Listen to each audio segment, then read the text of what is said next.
Class 8 math NCERT CBSE के book से data handling chapter 5 चल रहा था। उसमें एक्सरसाइज 5.2 में क्वेश्चन नंबर सेकंड क्वेश्चन क्या है कि एक ग्रुप ऑफ 360 पीपल का एक ग्रुप है, ठीक है। Were asked to vote for their favourite season के लिए उनसे बोला गया कि फेवरेट सीजन के लिए अपना वोट दीजिए, यानी बताइए सबसे फेवरेट सीजन आपको कौन सा लगता है, ठीक है। फ्रॉम द थ्री सीजन में समर में, रेनी में और विंटर में, इन तीन में सबसे अच्छा सीजन आपको कौन लगता है। आपको भी, मेरे को लगता है आपको भी विंटर सीजन ही सबसे ज़्यादा अच्छा लगता होगा। तो यहाँ भी अलग अलग वोट पड़े हैं, ठीक है। रेनी, विंटर एंड समर, ठीक है। तो इसमें 3 क्वेश्चन है। क्वेश्चन का आंसर हमको देने का है कि विच season got the most vote, find the central angle of the east sector, draw a pie chart, ठीक है। टोटल 3 क्वेश्चन को सॉल्व करना है। इसमें जो दिया हुआ है वो क्या है, समर के लिए 90 वोट पड़े थे, रेनी के लिए 120 और विंटर के लिए कितने पड़े हैं 150। तो 150, 120 और 90 तीनों मिला के कितने हो गए 360 हो गए, ठीक है। तो इसको सॉल्व करना है। तो विच सीजन गॉट द, पहला क्वेश्चन क्या है, विच season got the most vote, सबसे ज़्यादा वोट किसको मिले हैं, तो सबसे ज़्यादा वोट मिले हैं, आंसर पे आ जाते हैं हम, ठीक है। क्या दिया है, winter season got the most votes, ठीक है। यहाँ साफ साफ दिख भी रहा है कि विंटर को कितने वोट पड़े हैं 150 वोट पड़े हैं, ठीक है। विंटर को 150, इसको तो 120, इसको 90, सबसे ज़्यादा कितना पड़े हैं 150। तो क्या लिखेंगे, winter season got the most votes, ठीक है। सेकेंड क्वेश्चन क्या है, find the central angle of each sector, इस सेक्टर का सेंट्रल एंगल हमको निकालने का है, ठीक है। और उसके बाद फिर पाई चार्ट निकालने का है। तो सीधा हम टेबल निकालेंगे, टेबल में ही सेंट्रल एंगल हमारा निकल जाएगा। सबसे बेस्ट तरीका है कि हमारा टेबल बना लेने का।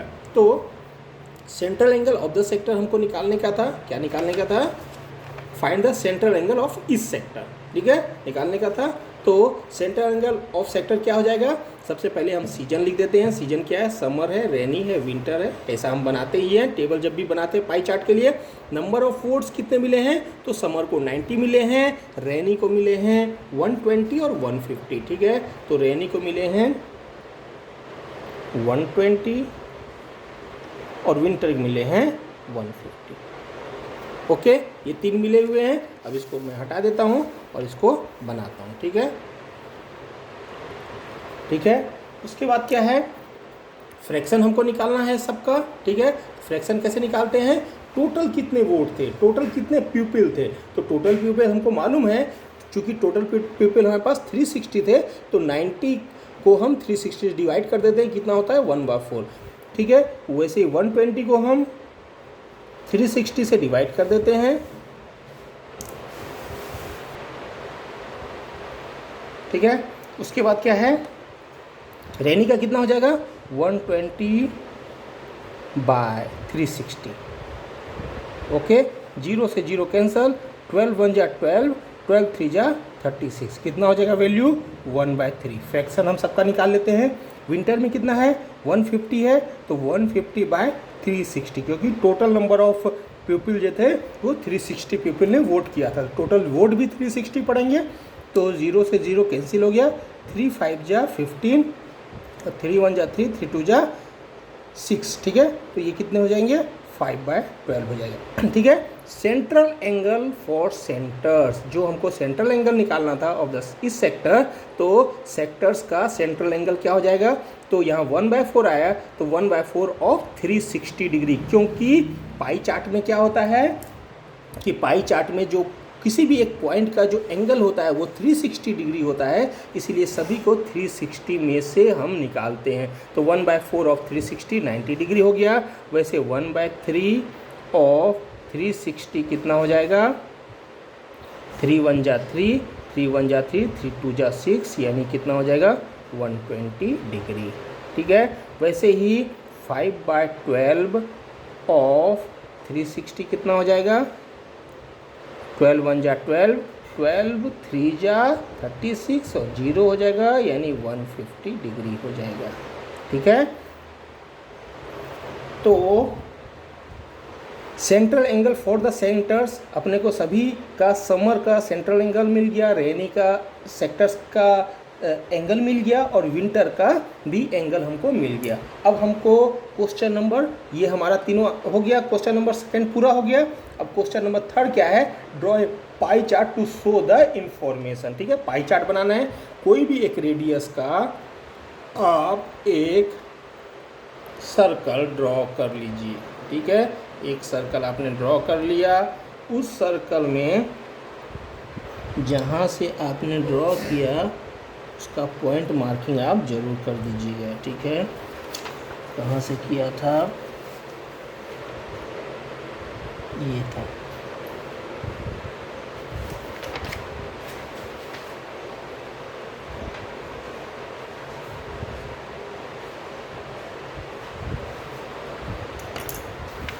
ठीक है, अब क्या करेंगे आप, एक सबसे पहले एक कोई सा भी एक लाइन स्ट्रेट हो तो ज़्यादा अच्छा। ठीक है, स्ट्रेट तो रहेगा ही रहेगा, सीधा हो बिल्कुल तो ज़्यादा अच्छा, ज़्यादा ठीक दिखेगा। अदरवाइज़ यदि नीचे झुका हुआ या ऊपर झुका हुआ भी लेंगे तो उससे कोई फ़र्क नहीं पड़ेगा। ठीक है, ये लाइन हमने ड्रॉ कर दिया।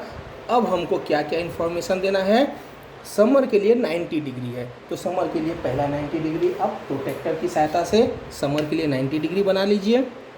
इसी पॉइंट पे रख के, इस पॉइंट पे रख के बनाना है, उस पॉइंट पे रख के ये मैंने समर के लिए ये 90 पे मार्किंग कर दिया और ये मैंने लाइन खींच दिया। लाइन को बाहर तक खींचने की ज़रूरत नहीं है। ठीक है, सर्कल के अंदर ही लाइन रखिएगा, लाइन को सर्कल से बाहर निकलने मत दीजिएगा। ये आपका हो गया 90 डिग्री। ठीक है, सेकंड क्या है 120 डिग्री। अब इस लाइन को रेफरेंस लेके हमको बनाना है 120 डिग्री। ठीक है, इस लाइन को हमने रेफरेंस लिया और इससे हमने बनाया, ये 100 है, 110 है, ये 120, ये 120 आया। अब इस 120 को हमको किससे जोड़ना है, इससे जोड़ देना है, ये आया, यहाँ से 120 आ गया समझ में। 90 है, 120 है और ये कितना है, अपने आप ये 150 आ ही जाएगा। ठीक है, ये 150 आ गया तो तीनों एंगल हो गए। अब हमको क्या करना है,